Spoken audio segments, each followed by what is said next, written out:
하는 주님의 말씀 가운데 한 절, 마태복음 12장 28절 다시 봉독합니다. 수고하고 무거운 짐진 자들아 다 내게로 오라. 내가 너희를 쉬게 하리라. 현대인의 생활 특징 가운데 하나는 아마 여행을 많이 하는 것인 듯 합니다. 제가 자란 이북 농촌에서는 그때 서울 구경하니까 하나도 없었습니다. 그때에는 출입한다는 일하야 100리밖에 안 되는 평양을 갔다 온 이들이 더러 있었습니다. 그러나 지금은 어떻습니까? 김포공항에 나가보세요. 미국을 비롯하여 동남아, 중동 지역, 유럽 등 온 세계로 나가는 손님들로 가득합니다. 그런데 여러분 주의하여 보셨는지요? 빈손으로 여행하는 이는 하나도 없습니다. 모두 짐을 많이 가지고 다닙니다. 붙이기도 하고 손에 들기도 하고. 옛날부터 인간의 일생을 한 나그네로 본 이들이 많이 있는데 아마 사실이 그러합니다. 인생 여로란 말과 같이 사실 인간의 일생이 한 나그네의 길입니다. 옛날에는 지게가 있었고 오늘날에는 배낭이 있습니다. 오늘 인간과 그 짐에 대한 성경의 교훈을 생각하고자 합니다. 첫째는 각각 자기의 짐을 질지니라. 갈라디아서 6장 5절에 가르칩니다. 먼저 각각 자기가 질 짐이 있습니다. 이것을 책임이라는 말로도 표현합니다. 부모는 부모의 책임이 있습니다. 아기를 낳았으면 그 아기를 길러야 할 어머니의 책임이 있습니다. 오늘날 사회 문제 가운데 하나는 소위 기아 문제입니다. 어떤 어머니는 아기를 낳고도 기르지 아니합니다. 내다버립니다. 오늘날 고아원에는 이런 아기들이 적지 아니합니다. 부모는 부모의 짐, 그 책임을 질 줄 알아야 합니다. 바른 교육을 시키며 바로 기를 책임이 부모에게 있습니다. 비록 아이들이 대학에 간다고 할지라도 부모의 책임은 여전합니다. 부모들은 이것을 기억해야 합니다. 그뿐만 아닙니다. 물론 교사는 교사의 책임을 져야 합니다. 오늘날 소위 학원의 소요 문제, 일부 대학의 소요 문제는 교장이나 그 교수 혹은 교사들의 책임이라고 하는 것을 기억해야 합니다.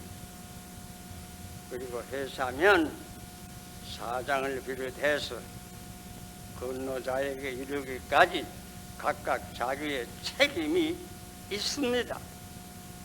좀 더 넓게 우리나라를 생각할 때에는 국민은 국민으로서의 책임을, 공무원은 공무원으로서의 책임을, 경찰은 경찰의 책임, 군인은 군인의 책임을 잘 감당할 때에 그 국가는 안정되고 경제와 문화가 발전될 것입니다.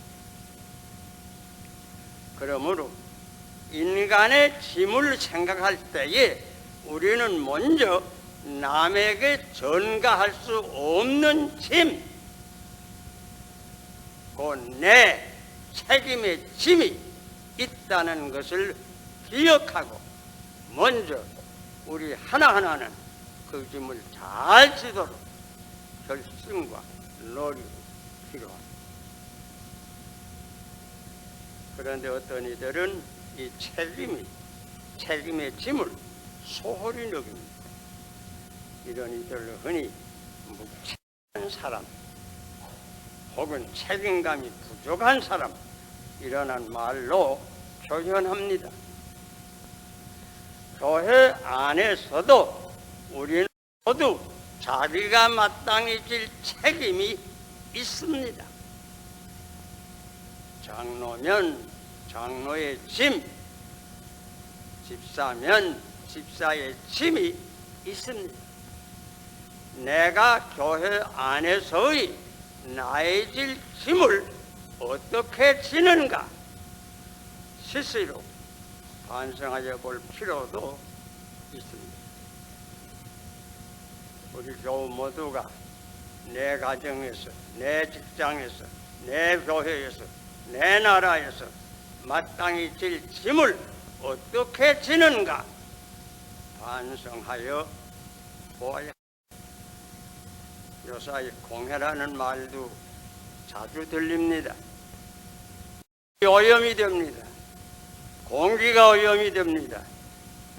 어떤 공장에서는 정화 시설까지 하여 놓고도 비용 많이 간다고 가동치 아니한다는 말이 신문에 납니다. 저는 남한사성에 살고 있지만은 오늘날 한국의 모든 유원지는 국립공원들은 듣는 대로 쓰레기로 더러워진다고 합니다. 한마디로 이러한 문제는 우리 국민들이 아직도 자기가 마땅히 질 짐을 질 줄을 모릅니다. 공부는 못하려고 했는지 모릅니다. 실로 부끄러운 일입니다. 각각 자기의 짐을 질지니라 성경은 먼저 우리에게 교훈합니다. 우리는 이것을 꼭 배워야 합니다. 둘째는 이런 교훈도 있습니다. 너희가 짐을 서로 지라 그리하여 그리스도의 법을 성취하여라. 갈라디아서 6장 2절에 가르칩니다. 서로 져야 할 짐이 또한 있습니다. 그것은 무슨 뜻입니까?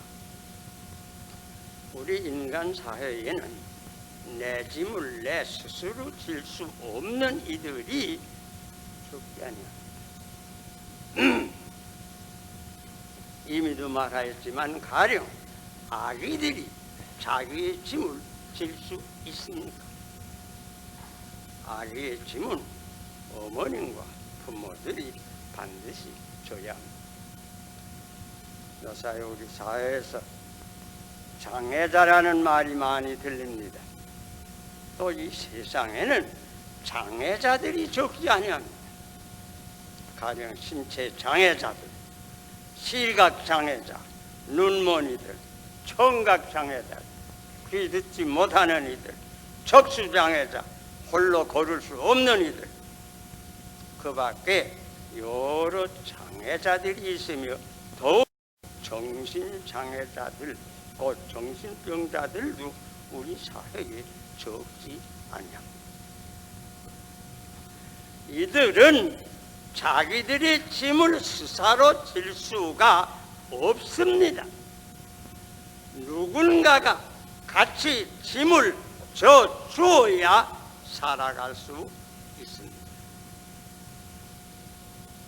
그러므로 성경은 짐을 서로 지라고 또한 권합니다. 짐을 서로 지는 것이 그리스도의 법입니다. 장애자뿐 아니라 우리 사회는 스스로 짐을 질 수 없는 이들이 그 밖에도 많습니다. 가령 고아들, 남편 없는 젊은 어머니들, 그리고 요사이 새로 대두하는 소위 노인 문제, 다 이런 류에 속합니다. 그러므로 교회는 전도와 교육에만 힘쓸 수 없고 이러한 불행한 이들의 짐을 지는데 솔선수범해야 합니다. 그러므로 본 교회에서도 일찍부터 보리논이나 병논이나 모자원 같은 것을 설립해서 경영하는 중에 있습니다. 모두 짐을 서로 지라고 하는 이 교훈에 순종하기 위해서 이런 일로 하게 됩니다. 아마 머지않아서 장애자 센터 같은 것도 결국은 아마 실현되어야 될 줄로 생각합니다.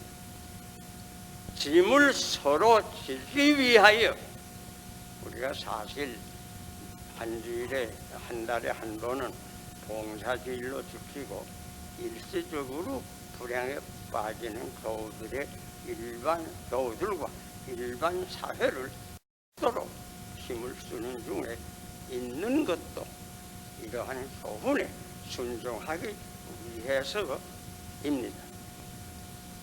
여러분 아시는 대로 우리 교회들에서 종종 헌혈 운동을 하는 것도 모두 짐을 서로 지라는 성경의 교훈을 받아서 그리스도의 법을 성취하기 위하여 하는 일입니다. 사실 이러한 문제를 생각할 때에는 우리는 국내 문제만 생각할 수는 없습니다. 사실 한 걸음 더 나가서 온 세계를 바라볼 줄도 알아야 합니다. 세계 각국, 특별히 아프리카 여러 나라에서는 방금도 이 시간에도 굶주리는 이들이 수없이 많고 또 자유를 찾아서 적은 배를 타고 바다를 탈출하는 소위 보트 피플이라고, 보트 피플도 적지 아니하는데 듣는 대로 이들을 받는 나라가 별로이 지금은 없다고 합니다. 일전에 신문을 통해서 한국에 온 이러한 보트 피플이 있었고 또 우리 한국 정부에서는 이들을 받아서 수용한다고 하는 말을 들을 때에 실로 감사히 생각하였습니다. 우리 믿는 이들은 교회적으로, 국가적으로 또 세계적으로 이 서로 돕는 운동에 솔선수범해서 그리스도의 법을 성취할 수 있기를 바랍니다.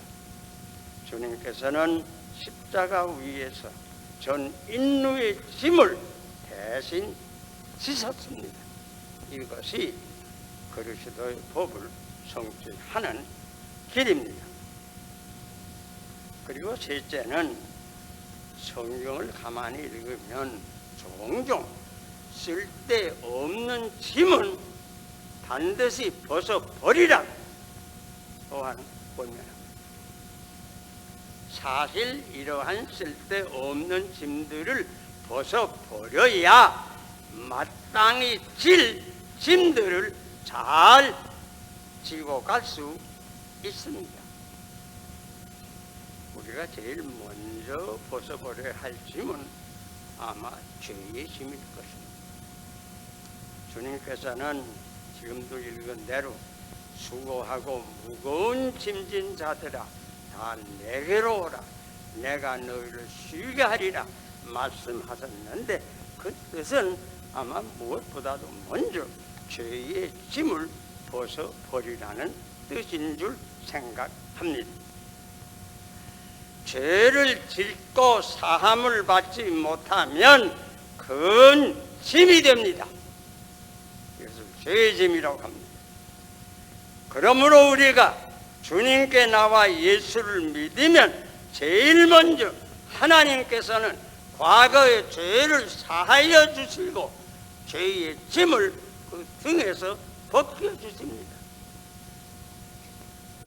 예수님께서는 십자가 위에서 우리의 모든 죄를 대신하여 고난을 받으시고 누구든지 주를 믿고 그를 의지하는 이들에게는 그 등에서 제일 먼저 죄의 짐을 벗겨 주십니다.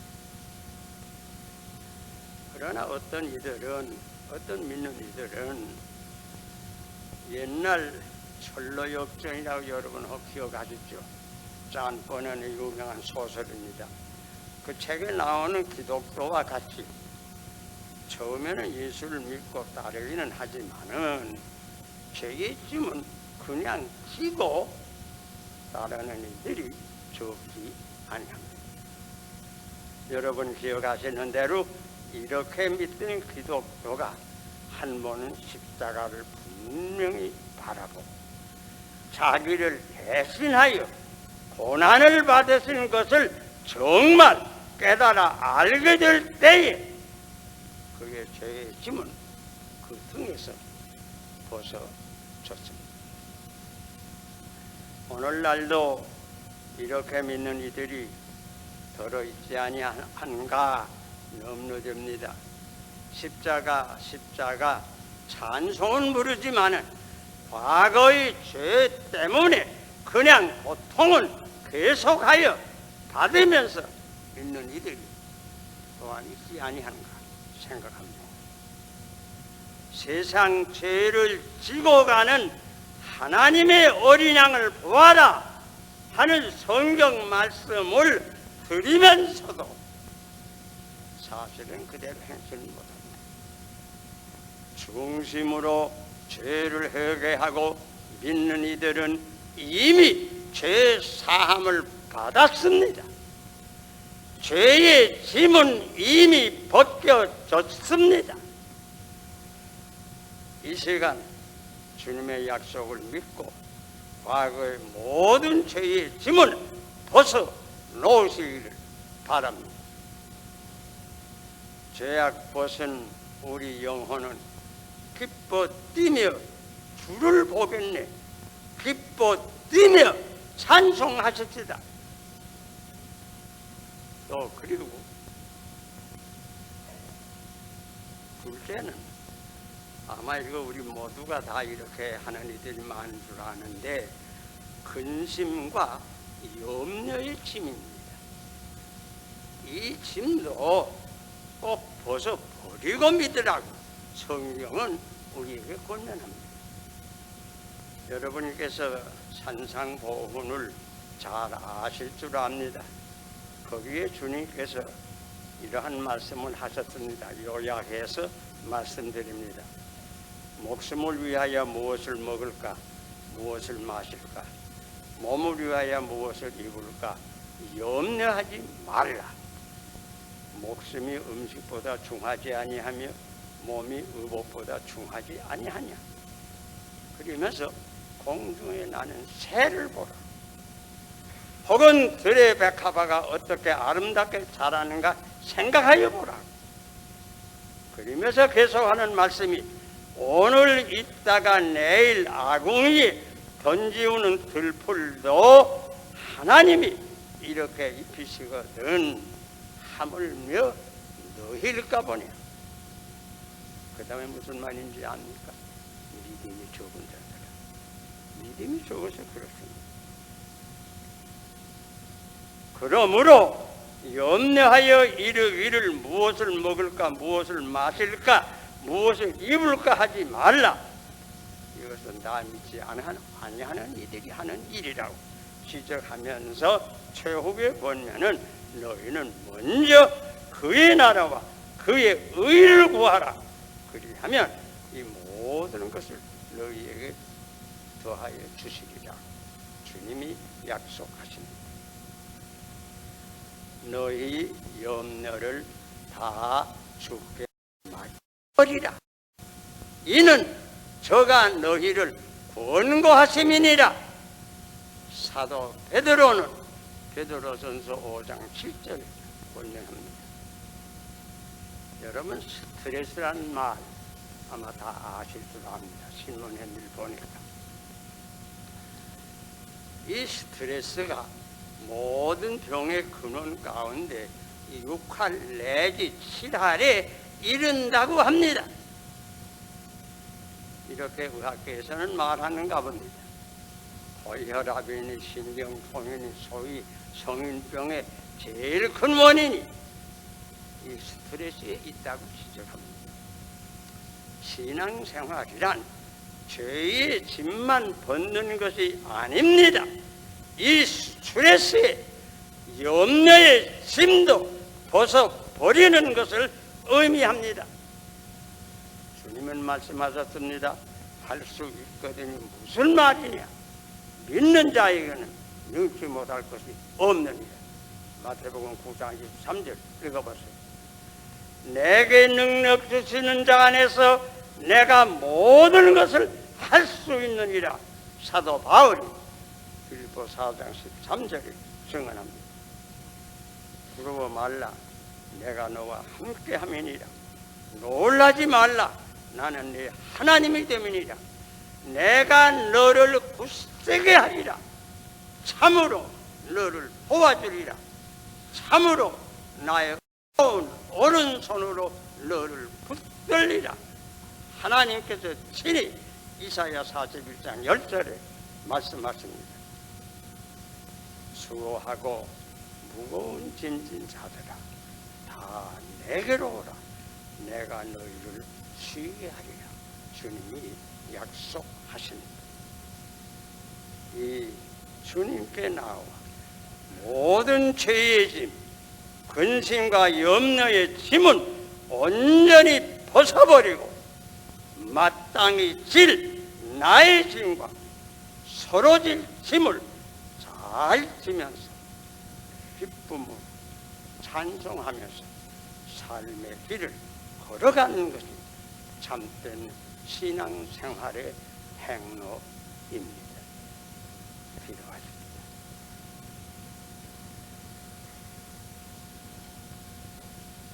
아버지, 오늘 아침 걸어가시는 곳에 나와서 아버지의 음성을 다시 한번 들었습니다. 먼저 우리에게 각각 질 짐을 잘 지라고, 또 그 짐뿐 아니고 서로 질 짐도 잘 지라고 권면하시면서 모든 죄의 짐, 근심과 염려의 짐은 온전히 벗어버려야, 그래야 현재 나의 짐을 바로 지고 남의 짐까지 지면서 옳게 살아갈 수 있다고 주님께서는 우리에게 간절히 부탁하십니다.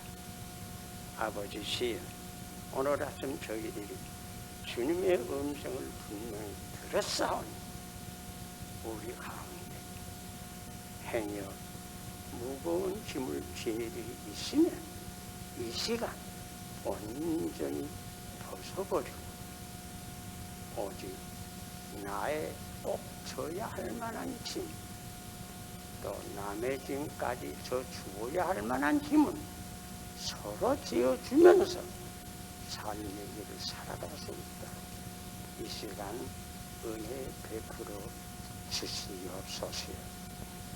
예수님 이름으로 기도하옵나이다.